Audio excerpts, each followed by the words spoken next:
Hello दोस्तों, welcome to the channel. आज के एपिसोड में हम कंटिन्यू करने वाले हैं हमारी general knowledge series.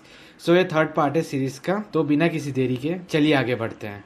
Question number 11. With reference to direct air capture and emerging technology, which of the following statement are correct? First, it can be used as a way of carbon sequestration. Second, it can be valuable approach for plastic production and in food processing. Third, in aviation, it can be source of carbon for combining with hydrogen to create synthetic low carbon fuel. Select the correct answer using the given code below.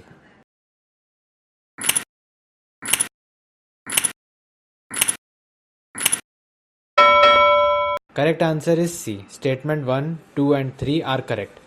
क्योंकि DAC direct air capture है, वो नई technology है जो क्या करती है, atmosphere से कार्बन डाइऑक्साइड को खींच कर कहीं और जगह पे हम स्टोर कर देते हैं। कहाँ कहाँ स्टोर कर सकते हैं? किसी लिक्विड सॉल्वेंट के अंदर जैसे पोटेशियम हाइड्रोक्साइड, या किसी सॉलिड सॉल्वेंट के अंदर, या तो हम क्या करते हैं, उसे सिक्वेस्ट कर देते हैं कहीं पे सैलाइन एक्विफायर्स में, या कहीं डिप्लीटेड ऑयल गैस या रिजर्वायर में। सेकंड स्टेटमेंट इसलिए सही है क्योंकि हम प्लास्टिक प्रोडक्शन जैसे पॉलीकार्बोनेट से पॉलीयूरेथेन्स, या फूड प्रोसेसिंग बेवरेज जहाँ पे हम सोडा या उसके अंदर कार्बन डाइऑक्साइड को स्टोर कर देते हैं। और लास्ट ऑप्शन सही इसलिए है क्योंकि हम सही में कार्बन डाइऑक्साइड को रिन्यूएबल हाइड्रोजन के साथ मिक्स करने से हम सिंथेटिक केरोसिन बना सकते हैं, जिस प्रोसेस को हम फिशर ट्रॉप्च प्रोसेस कहते हैं।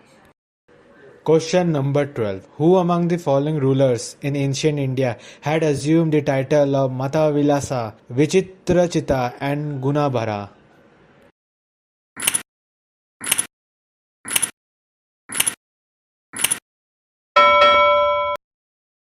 Correct answer is a, Mahendra Varman one. जो महेंद्र वर्मन था वो एक प्रोमिनेंट पल्लवा रूलर था 600 to 630 सी में।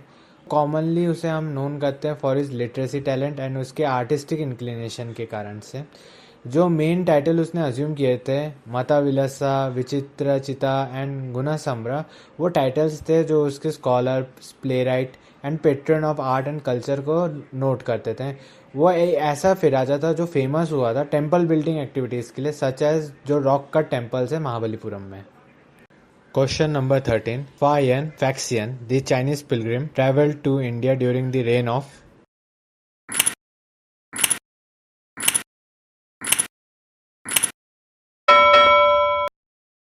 Correct answer is B, Chandragupta two. Faxian जो था वो 400 से 420 कॉमन एरा के बीच में आया था इंडिया में विजिट करने के लिए। तब के टाइम पे उसके जो ट्रैवल लॉग्स थे उसने बहुत ज्यादा वैल्यूएबल इंसाइट दिए थे तब के टाइम के पॉलिटिकल सोशल कंडीशन जो इंडिया के थे उसके बारे में। उसके ट्रैवल लॉग्स ने और एक चीज हाईलाइट की थी, जो प्रॉस्पेरिटी और स्टेबिलिटी जो गुप्ता एम्पायर दे रही है चंद्रगुप्ता टू के रूल में। Question number 14. Who among the following led a successful military campaign against the kingdom of Srivijaya, the powerful maritime state which ruled the Malaya Peninsula, Sumatra, Java and the neighboring islands?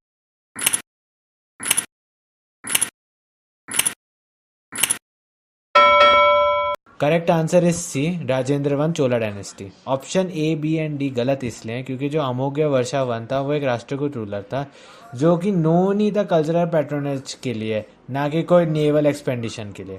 Pratap परुद्र जो एक Kakatiya ruler था उसने दिल्ली सुल्तनत के against लड़ाई की थी, ना श्री विजया के। विष्णुवर्धना जो था एक हौशल्या किंग था जिसे हम कर्नाटक के एक्सपेंशन के लिए एसोसिएट करते हैं, ना कोई मैरीटाइम कैंपेन के लिए। Question number 15. With reference to ancient India, 600 to 322 BC, consider the following pairs. Territorial region. First, Asmaka. Second, Kamboja. Third, Avanti. Fourth, Kosala. How many of the pairs given above are correctly matched?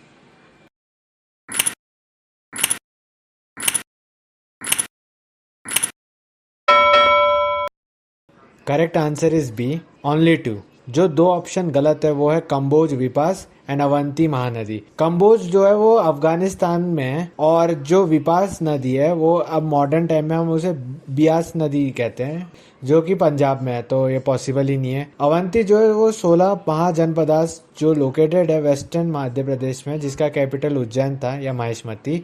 उसका जो main नदी है वो या तो शिप्रा होगा या तो चंबल होगा, महानदी तो हो ही नहीं सकता क्योंकि महानदी छत्तीसगढ़ होके उड़ीसा में जाती है। Question number 16. The first Gandharva Mahavidyalaya, a music training school, was set up in 1901 by Vishnu Digambar Puluskar in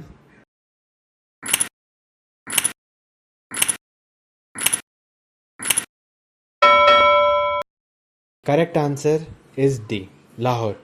गंधरावा Mahavidyalaya का मेन उद्देश्य यह था कि वो क्लासिकल म्यूजिक को सब तक पहुंचाना चाहते थे, बट क्योंकि कुछ पॉलिटिकल और कुछ अदर रीजंस के कारण से उसके एक्टिविटीज़ को उन्हें शिफ्ट करना पड़ा लाहौर से मुंबई में। बट आज के टाइम पे भी उन्होंने हिंदुस्तानी क्लासिकल म्यूजिक की टीचिंग कंटिन्यू कर रखी है। Question number 17. Ashokan inscriptions suggest that the Pradeshika, Rajuka and Yukta were the important officers at the